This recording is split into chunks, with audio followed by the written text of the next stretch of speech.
All right, welcome back, guys. So today we're taking a break from fight news. Been doing a lot of fight news recently, and instead we're going to do a little bit of, guess call it some MMA space drama. I guess we're going to be talking about Aaron Pico. So Aaron Pico, I know that recently it came out that his contract with the PFL was up, and he showed a lot of interest. He said, "I specifically want to go to the UFC.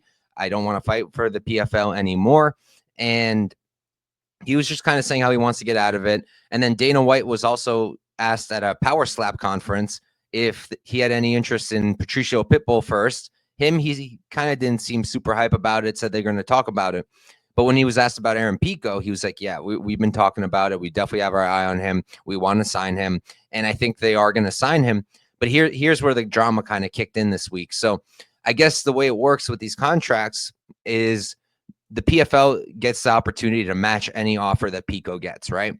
So say Pico goes to the UFC to talk to them, they make him a deal, right? I don't know. I'm just going to make up a number right now. Let's say they offer him 200K a fight, 4-fight contract, right? I'm just making up numbers. I pulled it out of my head. So let's say they offer him that, right? Then PFL has the opportunity to say, yes, we'll match that, or no, we won't. And then if they choose to match it, he either has to go to the PFL and fight, or he's got to sit out 1 year. And that's what he was saying recently in an interview, I believe, and on social media. He's like, I'm not fighting for the PFL anymore. He doesn't trust them. He was saying how he was offered like 3 or 4 fights last year, and then none of them really came through. And the PFL never really explained what happened or why they weren't giving him these fights. And he was just saying he doesn't trust them. And even if they match the UFC's offer, he's going to sit out. He's not going to fight for them. He made that very clear. And can you blame the guy? I mean, first of all, obviously it makes sense that he wants to go to the UFC. Just like put all the PFL drama aside for a second. It makes sense. That's the proving ground, right? Yeah, some of the best fighters aren't in the UFC, and he's an example. Patchy Mix is an example. Vadim Nemkov is an example. But at the end of the day, that's the proving ground. That's the big stage. That's most people, the comment, like a random person on the street, to them, MMA and UFC are the same thing. So most guys eventually want to go to the UFC, and Pico's still relatively young, and he's got such a high ceiling. I firmly believe he could be champion. Him against Ilya Topuria would be a sick fight, and it makes sense that he would want to go there. And then on top of that, you look at how PFL has been treating their fighters recently. They all want out, and they're all going public about it. So clearly something is going on behind the scenes. It's not just one beef with one fighter, you know? There was Chris Cyborg. She was bringing it up a while ago. Corey Anderson was bringing it up a while ago. Then Patricio Pitbull, he really made a big deal out of it. He was going on social media calling out Don Davis. That's what they're all doing now. They're tagging him, calling him out. They're all complaining about the same thing. Patchy Mix, Aaron Pico. Patchy Mix is literally begging them to release him because he's in his prime and he wants to go prove himself in the UFC, and they're not giving him fights in Bellator or PFL. So it makes sense that they want to get out of it. And then also PFL, I've been talking about it so much. I love the PFL. I really like it. I want there to be a competitor to the UFC. I think it's better for the sport to have more leagues than just one. Even if the UFC is the top league, I think it's still really good for the sport for there to be other options for fighters.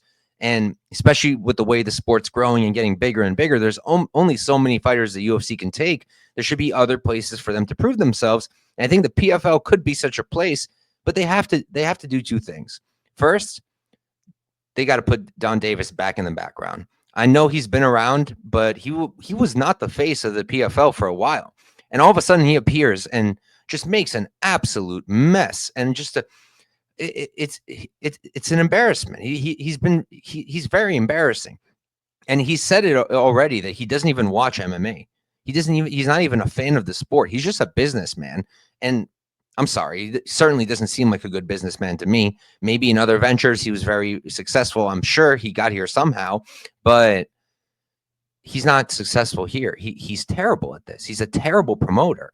He cannot promote his fighters at all. All he does is kind of just crap on them when they leave or crap on other fighters or constantly talk about the UFC. I mean, every other sentence out of the guy is UFC, UFC, UFC. He spent like 2 years trying to promote a fight between John Jones and Francis Ngannou, which would never, ever happen under the PFL banner. It was even his banner it was his thumbnail banner thing on Twitter for the longest time. I think he recently took it down.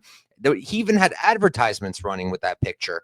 And it was the most ridiculous thing. It was like a picture of Francis or John Jones like leaning in to talk to each other, and he was just pushing it. Meanwhile, they buy out Bellator, get an amazing roster of really, really, really high level people who could compete in the UFC and even be champions in the UFC. And what does he do?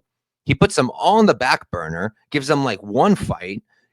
I don't know what's going on in the background with him offering them fights but not coming through with it, and then is promoting John Jones versus Ngannou, which will never happen because John Jones is still under contract with the UFC, and he's certainly not going to the PFL to fight Ngannou.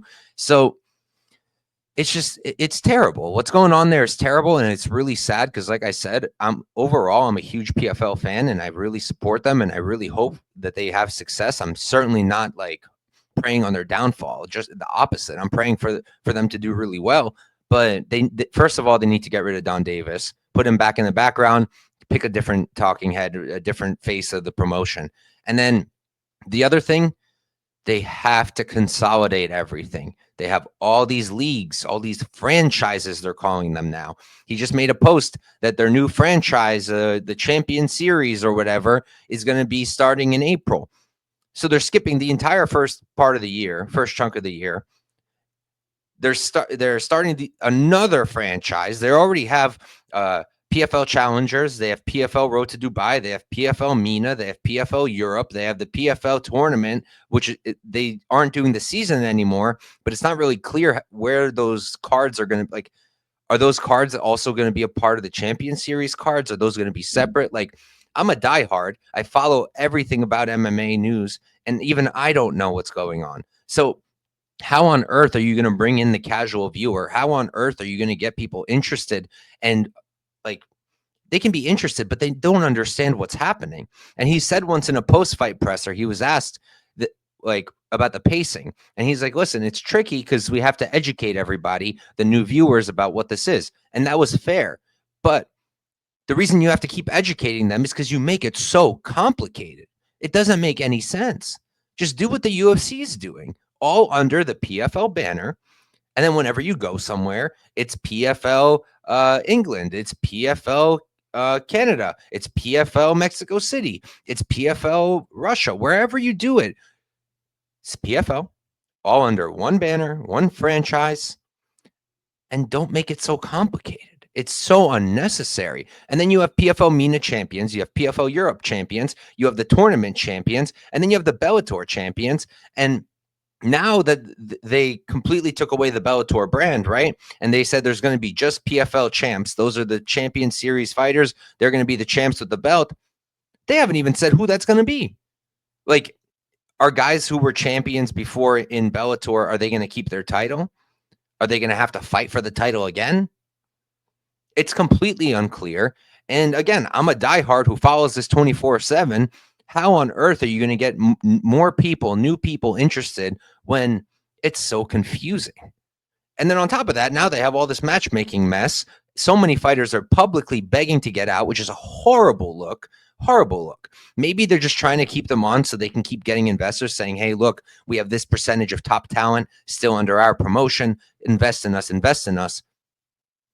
But they're not fighting, and you're just not giving them fights. And I don't know what's happening. And then they go out on social media, call you out, literally beg to be released. It's a horrible, horrible look for the promotion. And I just hope they turn it around because, like I said, I want the PFL to succeed. I want these fighters to get their fights and be able to show off their skills. And they're just not getting those opportunities because it's just a mess. So back to Aaron Pico. I 1,000,000% understand why he won't want to fight for them again, even if they match the offer, because look how they treated him. He said they offered him like 3 or 4 fights and then took them away without really explaining why. And then Don Davis is like, oh, we're not forcing anybody to stay, but we will match the offer. Bro, it's infuriating. It's really infuriating. I don't have any ill will against anybody in the space, but I really don't like Don Davis. I just think he's doing the sport in general a major disservice. He's doing the fighters a major disservice, and and he's doing a major disservice to the PFL. So it's just a mess. Whoever put him in charge made a tremendous error, and to me it seems like in the background there, and whoever's like up there, the big business guys, I don't think they're MMA fans because they just don't know what's going on.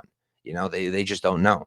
So it's just bad. I really hope that Aaron Pico is able to get out of there. I hope that the UFC just gives him such a big offer that the PFL is like, screw it. But I have a feeling that the PFL will match it because they'll know. They won't actually have to end up paying him anything, I don't think.